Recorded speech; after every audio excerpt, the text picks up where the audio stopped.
আমরা ভাঙনের মাটি, সম্প্রীতির মাটি, ঐক্যের মাটি। আমি বিধায়ক হিসাবে গুটি কয়েক কথা বলবো। ভাঙনের মাটি, সম্প্রীতির মাটি, ঐক্যের মাটি। আমি জোর গলায় বলি, ভাঙনে হয়তো রাজনৈতিক খেলাখেলি হয়েছে, রাজনৈতিক হিংসা হয়েছে, ভাঙনে কিন্তু আমরা সম্প্রীতিকে বিনষ্ট হতে দিইনি। তাই এটা আমাদেরকে ধরে রাখতে হবে। এই রবি ঠাকুরের মাটি, কাজী নজরুলের মাটিতে কোন রকম সাম্প্রদায়িক শক্তিকে আমরা জায়গা দেব না। মানুষ পরিবর্তন চেয়েছিল, তৃণমূলের হাত থেকে পরিত্রাণ পেতে চেয়েছিল।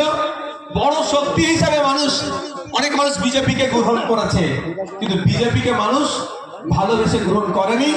তৃণমূলের অত্যাচারের হাত থেকে বাঁচার জন্য তৃণমূলের সিন্ডিকেট, তৃণমূলের এই তোলাবাজি, তৃণমূলের হিংসা, তৃণমূলের এই জমি কেড়ে নেওয়া, তৃণমূলের সব ধরনের অনৈতিক কাজের হাত থেকে বাঁচার জন্য মানুষ বিজেপিকে ভোট দিয়ে ক্ষমতায় নিয়ে এসছে।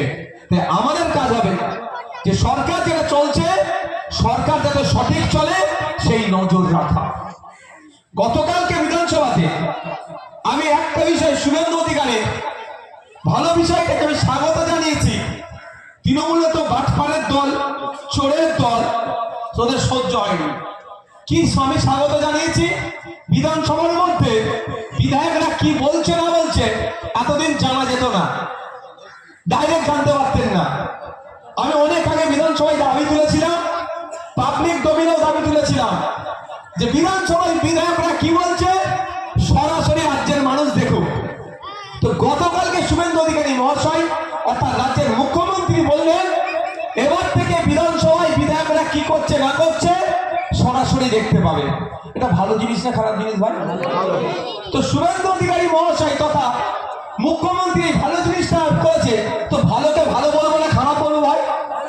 আর দাবিটা তো আমাদের দীর্ঘদিনের, তাই ওনাকে ধন্যবাদ এটাকে কৃতজ্ঞ জানিয়েছি, ওয়েলকাম জানিয়েছি যে এই যে ব্যবস্থাটা নিয়ে আসছেন এটাকে স্বাগত জানাচ্ছি। এটা আবার কিছু তৃণমূলের ভাইদের বুকে যন্ত্রণা হচ্ছে, মানে এটা ওনারা বুঝাতে চাইছে। শুভেন্দু অধিকারী যদি বলে সূর্য পূর্বে উঠে পশ্চিমে অস্ত যায়, তাহলে নওশাদ সিদ্দিকীকে বলতে হবে সূর্য পশ্চিমে উঠে পূর্বে অস্ত যায়। বুঝতে পারছেন না? বিরোধী করতেই হবে। আরে ভাই বিরোধিতা করবো অবশ্যই, ভুলের গুলো করবো তো,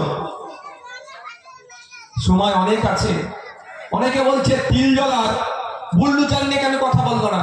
যারা তিল জ্বলার বুল্লুচার নিয়ে কথা বলবো না বলছে তাদের নেতা নাকে তেল দিয়ে ঘুমোচ্ছে, আর ভাঙর ভোট দিয়ে পাঠিয়েছে, বুল্লুচার আটকেছে, কোর্টের মাধ্যমে এসছে, অর্ডার নিয়ে এসেছে।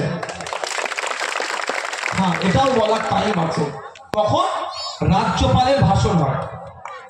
এখন সংসদীয় রীতিনীতি এরা জানে না তো, তোলাতে ব্যস্ত ছিল। পরে জমিটা কিভাবে দখল করে নেব, বিধবা ভাতা থেকে কাটিং কিভাবে করব, বার্ধক্য ভাতা থেকে কাটিং কিভাবে করব, এতেই এরা ব্যস্ত ছিল। যে অ্যাকচুয়াল কি বিধানসভার মধ্যে কিভাবে বিধানসভা হাউস চলে এরা জানে না। ওই সমালোচনার জায়গাটা কোথায়? কালকে ছিল শুধু ধন্যবাদ জ্ঞাপন, কিন্তু যখন সবাই একটু একটু করে বলছিল আমি একটু তুলে দিলাম। ওটা রাজ্যপালের ভাষণের ওপরে এই আলোচনাগুলো করতে হয়। হ্যাঁ, তো আলোচনা করবো বলে যাচ্ছি, আমি তো ভুলে যাই, মনে করিয়ে দেবে। রাজ্যপাল ভাষণের যখন দেবে তারপরে স্বপ্না বর্মন তৃণমূলের প্রার্থী হয়েছিল, তিনি একজন আন্তর্জাতিক খ্যাতি সম্পূর্ণ প্লেয়ার, তার বাড়িতে আগুন লাগিয়ে দিয়েছে। রাজ্যপাল ভবন ভাষণের সময় আমি এটা নিয়ে চর্চা করবো, ছাড়বো না তো আমি। কি বলে আপনার